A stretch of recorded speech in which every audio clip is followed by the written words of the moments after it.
Good morning everyone. कैसे हो आप सब? बढ़िया ना।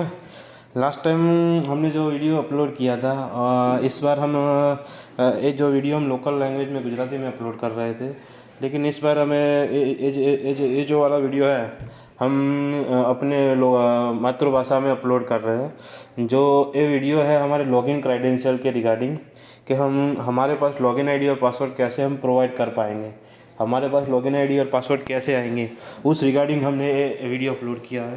तो आज हम बात करने वाले हैं लॉगिन क्रेडेंशियल के बारे में। हमारे पास लॉगिन आईडी और पासवर्ड कैसे आते हैं, सबसे पहले जो क्या प्रोसीजर है उसके बारे में हम डिस्कस करेंगे। तो आज सबसे पहली जो प्रोसेस है, हमारे पास जो भी लॉगिन आईडी और पासवर्ड आते हैं उसमें सबसे पहली जो प्रोसेस होती है वो प्रोसेस होती है स्कीम क्रिएशन की। हम स्कीम क्रिएशन की बात करेंगे, उससे पहले हम स्कीम के बारे में जानना ज़रूरी है। सबसे पहले हमारे पास 3 टाइप की स्कीम है। उसमें से सबसे पहली स्कीम है सेंट्रल सेक्टर, सेंट्रल स्पॉन्सर और प्योरली स्टेट। और आज हम जो स्कीम के बारे में हम जो आज बात करने वाले हैं, प्योरली सेंट्रल सेक्टर और एक प्योरली स्टेट स्कीम की रिगार्डिंग। प्योरली स्पॉन्सर सेक्टर और स्पॉन्सर दोनों में डिफरेंट क्या है वो तो आपको आगे फर्स्ट वाले जो वीडियो किए थे उसमें हमने सब डिस्क्राइब किया हुआ था। यहाँ पे हम स्पॉन्सर स्कीम और प्योरली स्टेट स्कीम के बारे में हम बात करेंगे। तो सबसे पहले तो स्पॉन्सर स्कीम और स्टेट स्कीम कहाँ पे बनती है, कौन बनाता है। सबसे पहले जो बात करेंगे तो स्पॉन्सर स्कीम, जहाँ पे सेंट्रल की कोड के साथ जो स्कीम होती है उनके सामने एक लिंक स्कीम बनाई जाती है। जो लिंक स्कीम बनाता है वो है स्टेट डायरेक्टेड पीएफएमएस, मतलब स्टेट लेवल से पीएफएमएस सेल जो यूज़र है वहाँ से लिंक स्कीम बनती है। और लिंक स्कीम बनती है, जो लिंक स्कीम बनती है उनके जो कंपोनेंट है वहाँ से ऐड होते हैं, कंपोनेंट माइग्रेट भी वहाँ से होते हैं, और जो हायरार्की लेवल भी होता है वहीं से सेट होता है। वहाँ से बात हो गई, ये तो स्कीम बनाने की, स्कीम बन गई है। अभी स्कीम को इम्प्लीमेंट करना है, पर्टिकुलर स्कीम को रिगार्डिंग हमें यहाँ पे आपके लॉगिन लेने हैं कि हमारे डिपार्टमेंट में जो स्कीम जो एसपीएफयू ने बनाई है वो स्कीम रिगार्डिंग हमें, हमारे डिपार्टमेंट में वो स्कीम चल रही है, तो उस स्कीम रिगार्डिंग हमें लॉगिन आईडी और पासवर्ड चाहिए। तो उस स्कीम को हम पीएफएमएस में रोल आउट करवाना है। तो हम कैसे लेंगे उसकी रिगार्डिंग ये जो प्रोसेस है एजेंसी रजिस्ट्रेशन। जो एजेंसी रजिस्ट्रेशन की जो प्रोसेस है उसमें वो कौन करता है, कैसे करता है। तो सेंट्रल स्पॉन्सर स्कीम रिगार्डिंग जो रजिस्ट्रेशन है वो स्टेट स्कीम मैनेजर करता है। जो भी स्कीम हमें एसपीएमयू ने बना के दी है वो स्कीम एसएसएम को असाइन की होगी, वो एसएसएम के आईडी में वो स्कीम दिखती होगी। तो एसएसएम क्या करेगा, वो स्कीम रिगार्डिंग जो भी डिपार्टमेंट या जो भी आपका जो भी डिपार्टमेंट है उनको वो स्कीम फर्स्ट लेवल का जो एजेंसी होगा उसको रजिस्टर करेगा एसएसएम, स्टेट स्कीम मैनेजर। वो स्टेट स्कीम मैनेजर का जो आईडी है वो वाला आईडी है वो फाइनेंस डिपार्टमेंट ने उसको प्रोवाइड किया हुआ है। हर डिपार्टमेंट में एक एसएसएम प्रोवाइड किया हुआ है, हर डिपार्टमेंट का एक पर्टिकुलर एसएसएम प्रोवाइड किया हुआ है कि एसएसएम होगा कि हर वो डिपार्टमेंट को मॉनिटर कर पाएगा और उसको मैनेज कर पाएगा। तो सबसे पहले फर्स्ट लेवल एजेंसी का जो रजिस्ट्रेशन है वो एसएसएम करेगा। लेकिन जब एसएसएम रजिस्ट्रेशन करता है तो अप्रूवल के लिए जो एजेंसी फर्स्ट लेवल एजेंसी होगी वो अप्रूवल के लिए 2 बार अप्रूवल करना पड़ेगा। वो फर्स्ट लेवल जो अप्रूवल होगा वो खुद एसएसएम करेगा, और सेकंड लेवल जो अप्रूवल होगा वो ट्रेजरी के पास जाएगा। मतलब फर्स्ट लेवल एजेंसी के दो अप्रूवल होंगे। ये तो बात हो गई फर्स्ट लेवल रजिस्ट्रेशन की। अब हम जो बात करने वाले हैं सेकंड लेवल रजिस्ट्रेशन का। अभी जो सेकंड लेवल एजेंसी रजिस्ट्रेशन की जो भी स्टेप है वही फर्स्ट लेवल का स्टेप है, इसीलिए हम सेकंड लेवल की बात करेंगे। आपके पास जब एजेंसी का बात आप करेंगे कि सेकंड लेवल हम रजिस्ट्रेशन कर रहे हो तो हमारे पास लॉगिन आईडी पासवर्ड कैसे आया है, तो वो वाले आप ये आगे जो जैसे भी आप देखेंगे ना आपको आइडिया आ जाएगा कि लॉगिन आईडी पासवर्ड कैसे आपके पास आते हैं। तो सबसे पहले जो आपके पास लॉगिन आईडी पासवर्ड आपको एसएसएम ने जो प्रोवाइड किया है वो लॉगिन आईडी पासवर्ड से आपको लॉगिन करना है। वो जो आपको आईडी प्रोवाइड किया होगा वो एडमिन आईडी होगा। उनको एक ही अभी तक आपके पास एक ही आईडी आया हुआ है, admin ID. It's mean administrative ID. Administrative ID से आपको लॉगिन करना है। एडमिनिस्ट्रेटिव आईडी से लॉगिन करेंगे तो आपके पास आपके लॉगिन आईडी में एक ऑप्शन दिखेगा एजेंसी। एजेंसी के अंदर एक एजेंसी रजिस्ट्रेशन करके एक ऑप्शन दिखेगा। तो एजेंसी रजिस्ट्रेशन के ऑप्शन जब भी आप क्लिक करेंगे तो इस टाइप का पेज ओपन होगा जिसमें लिखा होगा न्यू रजिस्ट्रेशन। न्यू रजिस्ट्रेशन पे जब भी आप क्लिक करेंगे तो आपके आईडी में जो भी स्कीम आप रिगार्डिंग आप रजिस्ट्रेशन कर रहे हो, आपको एसएसएम ने जो भी स्कीम असाइन की है वो वाली स्कीम दिखेगी। और दूसरा नीचे एक लेवल दिख रहा है, स्टेट, ब्लॉक, और जो भी ब्लॉक, जो भी हायरार्की आपको एसपीएमयू ने जो असाइन की होगी वो हायरार्की यहाँ पे दिखेगी।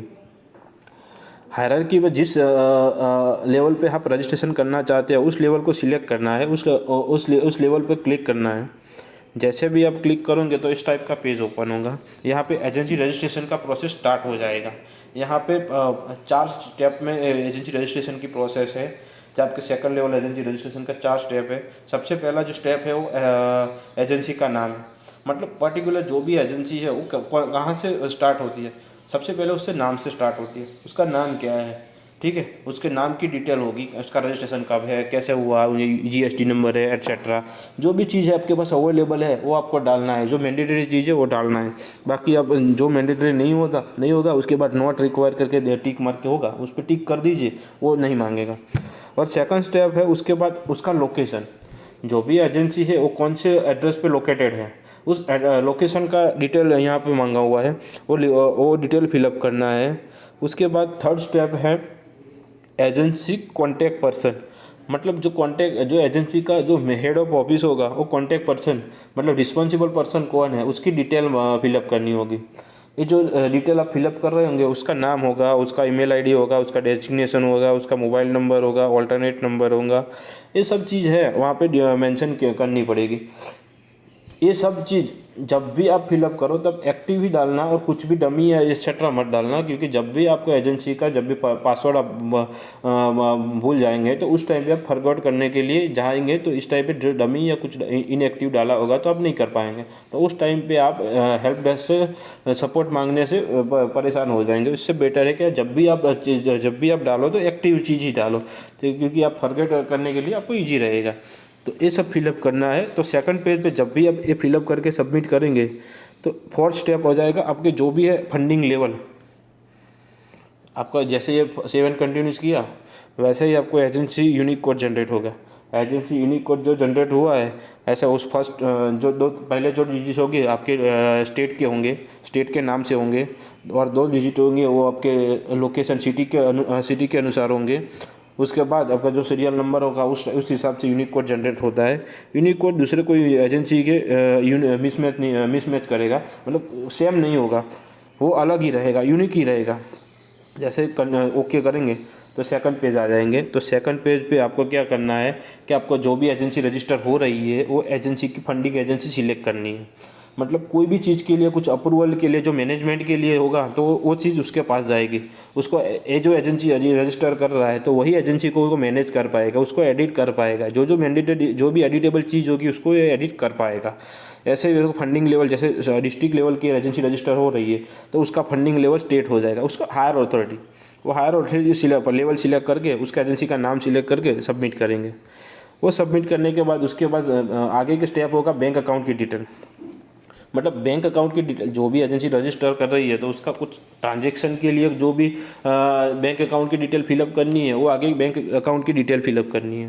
बैंक अकाउंट की डिटेल फिलअप करने के बाद उसका लास्ट स्टेप है यूज़र आईडी और पासवर्ड। लॉगिन आईडी और पासवर्ड आपको डालना है, मतलब जो भी चाइल्ड एजेंसी का आप लॉगिन एजेंसी क्रिएशन कर रहे हो उसका लॉगिन आईडी और पासवर्ड डालना है। जैसे एसएसएम ने आपको लॉगिन आईडी पासवर्ड दिया है उसने भी स्टेप में ऐसे डाला होगा, तो वैसे ही आप चाइल्ड का ये लॉगिन आईडी पासवर्ड डालना है। मतलब आपको जो एसएसएम से मिला है वो एडमिन आईडी है, यहाँ से आपने जो डाल रहे हो ये चाइल्ड का एडमिन आईडी है। मतलब आपके पास भी एक आईडी हो गया, चाइल्ड एजेंसी के पास भी एक आईडी हो गया। अभी तक जो आपको मिला है एक ही आईडी मिला है। तो ये आईडी जैसे सबमिट करोगे तो आपके पास जो प्रोसेस होगी वो ओके करने के लिए देगा, जैसे सबमिट हो जाएगा। लेकिन पीएफएमएस में जो भी एजेंसी रजिस्टर होती है उसको अप्रूव भी करना पड़ता है।